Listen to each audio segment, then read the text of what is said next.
Good evening. The last day of August, the 31st of 2018. I just came, today's Friday. Let me make sure to mention that.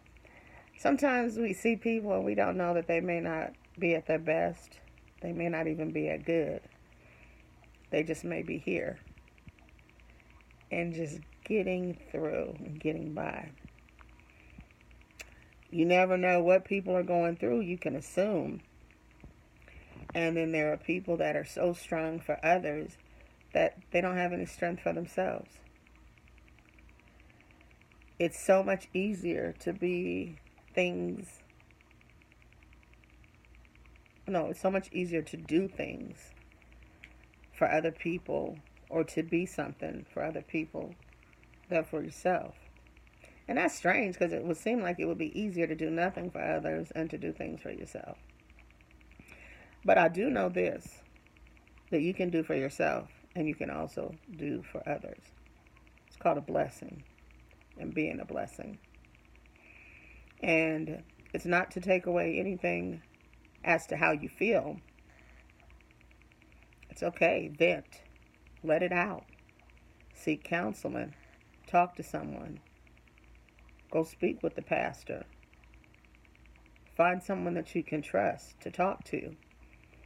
Just make sure you don't spend a whole lot of time in solitary confinement, especially if you're not incarcerated.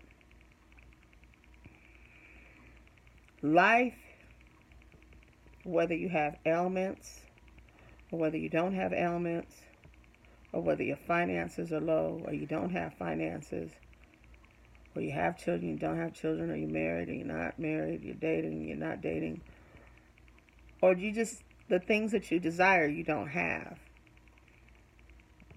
And if you're a believer, you know that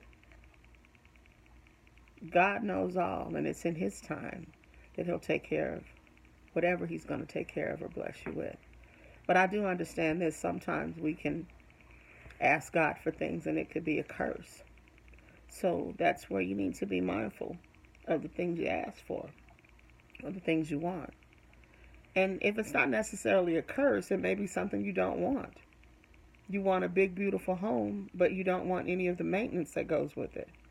You want a beautiful car, but you don't want the payments or the insurance or maybe even the maintenance that goes with it. You want children, but you don't want to be bothered with children. You got to be mindful of those things that we pray on and that we ask God for, because it could be a blessing and or a curse. Be mindful.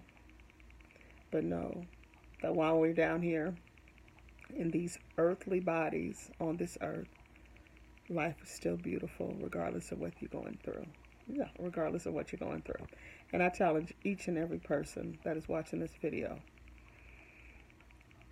when you have received bad news, after you finish crying, yelling, screaming, stomping, rolling on the ground, whatever you do at the inception of that information, I challenge you to do the reverse or the opposite and praise and shout and say thank you. It's called accepting the good and accepting the bad. You don't have to like it. It's tight, but it's right. I'm getting ready to sign off. Y'all, I'm talking to myself and I'm speaking to myself. So, all praises to God. To God be the glory. I'm grateful for all that I have, and I'm grateful for all that I don't have. I'm out of here on this August 31st, 2018. The last day of the month. So I'm looking forward to the latter half of the year, September, October, November, December. And y'all know the best date, 12/13 in there. So the last quarter of the year, which they refer to as the fourth quarter of the year. So I'm looking forward to that. All right, like I always tell y'all, continue to live, love, laugh, continue to do you. Peace from Belinda.